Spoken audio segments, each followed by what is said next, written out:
If you know me personally, you know who I'm talking about. Why does Kids Bop exist? Closed mouths do not get fed.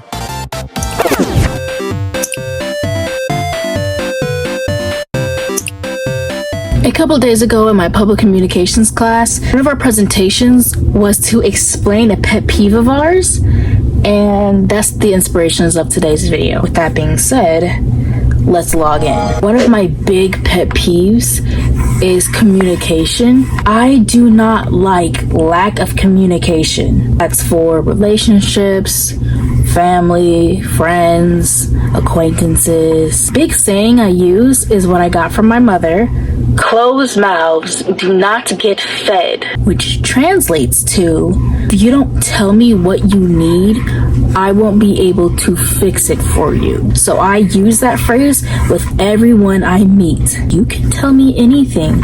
If you have a problem with me, tell me so I can fix it for you, or so we can figure out a solution. I had an old friend. It's a he though. And I used to talk to this old friend. Now, I'm grown. I'm one of my Gen Z. I'm Gen Z. So a lot of our humor is wow. But in my old friend group, our humor was like kind of TMI. But it was just all jokes and games. I made a TMI joke with this person because me and him used to talk. I would not be giving out names, but people watching this video, if you know me personally, you know who I'm talking about. So I sent him a joke, and apparently the joke didn't land because instead of laughing with me, he goes, okay. So I go, oh, I apologize. I guess the joke didn't land. He goes, LOL, it's okay. Keywords, LOL, it's okay. I continue to feel bad even though he said it was okay. So I'm like, no. I should never make the joke. He goes, no, it's fine. I'm just at work right now and I'm a little exhausted. You're good. Again, you're good. So I changed the subject. I still feel bad even though he said it was okay. I turn off my phone, I go to bed. I wake up in the morning, I'm with another friend. I'm like, I didn't text in a while. I look at my phone, I open Snap because that's what we text on. I can't find his Snap. I'm like, you know what? He's going through a hard time. Maybe he got rid of Snap again, because there was a time to where he texted me out of a whim saying, I'm deleting Snap. I'm letting you know because I know we talk the most on there. Completely oblivious. I'm thinking he's having a hard time right now. I'm not going to dig into it because I don't want to make his time worse. I go on Instagram, I text him, I'm like, hey, getting a little distant. I apologize if something's wrong, I just wanted to check up on you. But I also noticed that person unfollowed me. So I'm like, what the heck is going on? I asked one of my friends who's in our friend group, and he's like, oh yeah, apparently he didn't rock with your joke. I was like, oh, I'm so sorry. Wait a minute. If you didn't rock with my joke, why didn't you tell me? And I told the friend, well, I apologize for my joke, but sometimes I don't read the room as well, and maybe I misunderstand about the jokes we can make. He told me it was okay. My friend goes, I don't know, you don't have to ask him. I get a text from him. Yeah, I just didn't rock with it. And I was like, why didn't you tell me? I thought it was pretty obvious. Nothing's obvious over text. I don't know your tone over text unless you make it completely obvious, unless you like legit, like if you're mad at me and you put cussing in the text, then that reads you're mad. I didn't know he wasn't okay with the jokes because he said again, LOL, it's okay, and you're good. Apparently he blocked me and he tried to ghost me until I reached out. He had a whole argument and I told him, I was like, you blocking me was very rude. You are supposed to be my friend. If you had a problem with what I said, let me know so I could fix that. I was not aware of your boundary line, especially given the fact that we used to have a connection. He used to joke with me the way I joked with him. He was like, yo, whatever. I was like, it's not whatever, because what if you continue acting like this with somebody else? It's not okay. Yeah. You have a problem with me? Tell me. I'm not gonna read your mind. I'm not your mom. I'm not gonna pamper you until you tell me what's wrong. You wanna act all salty with me? I'm going to ignore you until you let me know what's up.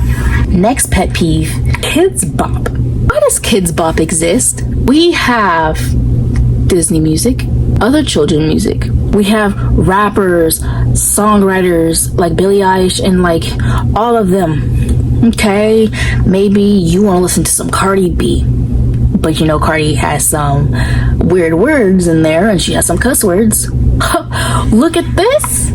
Cardi has an unexplicit version of this song. Great, put that on. So why does Kids Bop exist? If we have the normal version for people to enjoy, and we have the clean version for people to enjoy, and even the cleaner version, like there are cleaner versions to where they'll even switch up or bleep out some phrases that aren't okay to everybody. So why does Kids Bop exist? If you want these kids to be famous for singing, book them with Disney so they can have an original song. Like what is your purpose? I don't know. You literally just want people to hear these kids' voice, but their parents can listen to their voice. Disney can listen to their voice when they're casted into like a show or used for the background of a song in a movie. Like, I legit don't understand the purpose of Kids Bop because now they got Bad Bunny. Like, who wants to listen to this? Get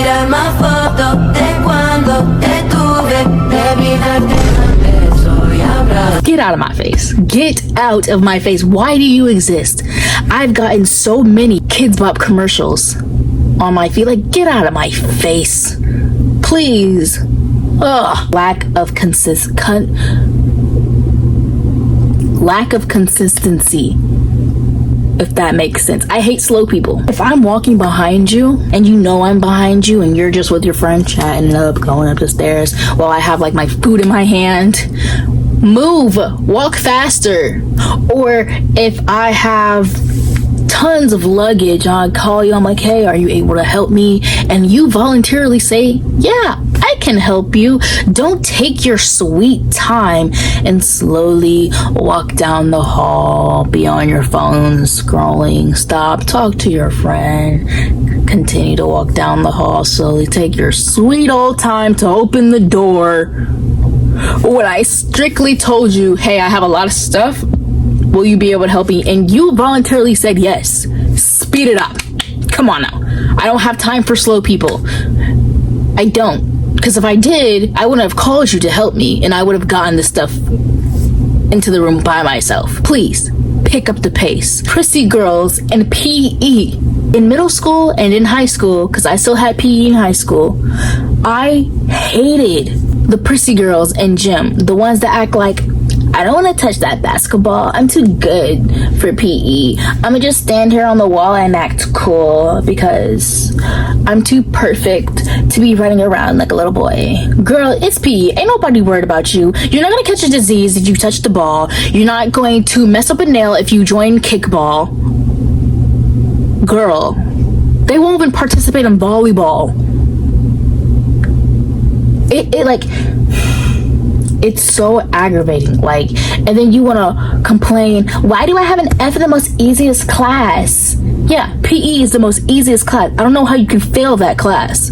But since you want to act like you're just this high and mighty princess who can't run a couple of laps, that's why you have a failing grade and that's why you need to do it again next year.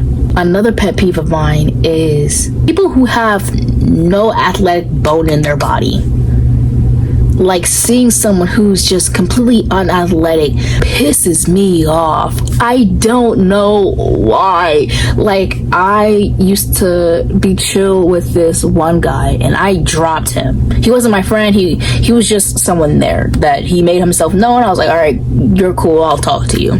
He would make fun of my male teammates back in high school who wrestled because they're sweating, they stink, and they're like, because these boys are hauling these big dumbbells. And he's like, they stinking. Why are they doing all that? You don't need to be doing all that. Okay, he's doing all that chit chat talking about them. And then he over here picking up 5-pound weights. This is how he's doing. girl, you're not even doing it right. They're actually doing it right, and they're putting in the work. You're doing nothing. And then he goes on and makes fun of this big heavyset girl who's working out. Sir, she's working out because she wants to get healthier. She wants to be skinnier. She's actually putting the work in.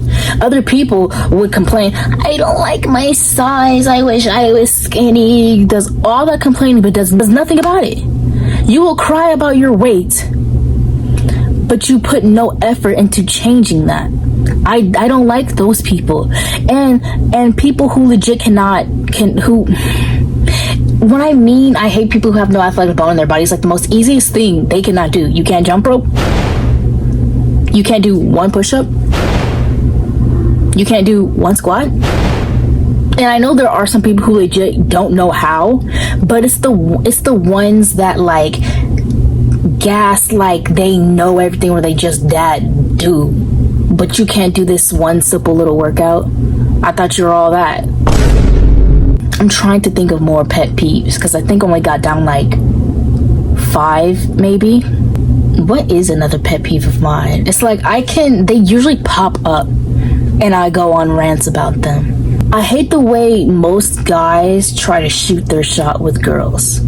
In high school, all I heard was trying to link up or you's got a man's or let me get your snap or things like that. First of all, what happened to hi, hello, how are you? And what is like trying to link or can I get your link? Do I look like a URL code? No. Can I get your snap? There you go. Huh? You's got a man's. First of all, did you fail English in 1st grade? Did your parents not teach you proper English? Do I have a man? Or am I with someone? Or I would like to get to know you, but I don't want to be disrespectful. Are you in a relationship? Is that hard? I legit, I don't understand that. Another thing that aggravates me is females complaining about females and their type. Yes, I am female. Yes, I have a strange type. Actually, I don't even know what my type is. But what I mean is I don't understand the girls who will be like, yeah, I want a gangster guy. I want a mean guy, a tough one. I want a player or I don't freaking know. I don't even know. I want a guy that's strapped, he tough, he don't care about nobody, but then goes and complains when he cheats on you. Goes and complains when he puts his hands on you. Goes and complains when he's constantly out the house with his boys and putting himself in danger because he gangsta. Girl, isn't that what you ordered? Wasn't that what you read off the menu? I have your order written down on this notepad right here. You cannot be mad at the chef when that's exactly what you ordered. Like, huh? I don't get it. Girl, he hit me the other day. I can't do this. Didn't you say you wanted a feisty gangster mean guy? That's what you got. I'm not saying that we should bypass men treating girls like this. Nobody should be treating anybody like this. Not a man, not a woman, not a dolphin, not a duck. But that's what you put yourself into. I'm sorry. I'm sounding really, really bad. I'm sounding extremely bad. But do you understand what I'm trying to say? Oh my God! Another thing that makes me upset is hearing petty couples. I have homeboys who, somebody texted me. I have homeboys coming to me about like, yo, this girl tripping. Can you explain how I'm supposed to explain this to her? And it'll be the girl like expecting her dude to read her mind. Or I had this one friend who he doesn't know what he wants, but he knows he wants some type of attention, which isn't completely wrong as long as you're doing it the right way. So when he started talking to this girl, he made himself clear. He doesn't know what he wants. He's looking for a fling. He's just looking for some current entertainment. And he made that clear right off the bat because he didn't want to hurt her. She goes, yeah, that's cool. I can work with that. Awesome. You have every right to change your mind, but it's how you approach the fact that you change your mind. And she basically was like biting at him, like, you don't treat me like this. She was expecting him to treat her like a girlfriend. So I looked at the messages. I was like, so what do you want? He was like, oh, I wasn't really looking, I'm not ready for a relationship, but I just have that need that I just want someone there. I just want something. I was like, oh, you just want company, you just want attention, you just want entertainment. He goes, yeah. I was like, that's completely understandable. Some people are like that. Have you made that clear with her? He goes, yeah, I made that clear right off the bat. Awesome. So she is in the wrong. Not necessarily in the wrong, but she needs to remember that, click that in her head. You agreed to this. He let him set his boundaries and his intentions be known. You agreed to it, so do not yell at your man because you want something more. He already told you off the bat that he doesn't know what he wants and he just wants some attention. You agreed, cool, that's fine. You think he just changed his mind out of nowhere? If a guy changed his mind about actually wanting to be serious with you, he would let you know, as he should let you know. But if someone makes themselves clear about their intentions and who they are right off the bat, and you are like, cool, you have every right to be upset once you realize you're not cool with it, but you have to let that be known. But don't talk to the person like they're just some sack. Is that clear? Did anybody get that? Does anybody get that? I don't know. My pet peeves are really like bouncy. A lot of people will agree. Other people won't agree. But that's just me. I don't know. I feel like half of the stuff I try to explain is like very weird and very choppy. But like, that's just me. I should have made a list, honestly, because I'm pretty sure something that pisses me off will pop up back in my mind. And then I'll go on a whole rant about it to my roommates and then forget to record. Yeah, I couldn't think of any of my other pet peeves. It's also the next day. So I'm just going to quite literally end the video there. I hope you guys liked the new intro. I decided to let videos of me ranting have its own little category, and I decided to call that Nugget Nonsense. And the reason behind the name is a lot of my rants is just nonsense, but I would like to share it with others. And the reason why it's called Nugget is because that's my nickname my dad gave me. My dad literally just calls me Nugget, and it's because of how little I am. So yeah, Nugget Nonsense will be the new little category for when I have rants like this, whether I'm talking about college life, things that bother me, my opinion on things. But yeah, we're gonna end it there. I'm getting ready to crochet myself a little black bunny, and then add orange to it for my college. And then I'm going to crochet a new bunny inspired by the new college I'm transferring to. But we're ending it there. Bye. Game over.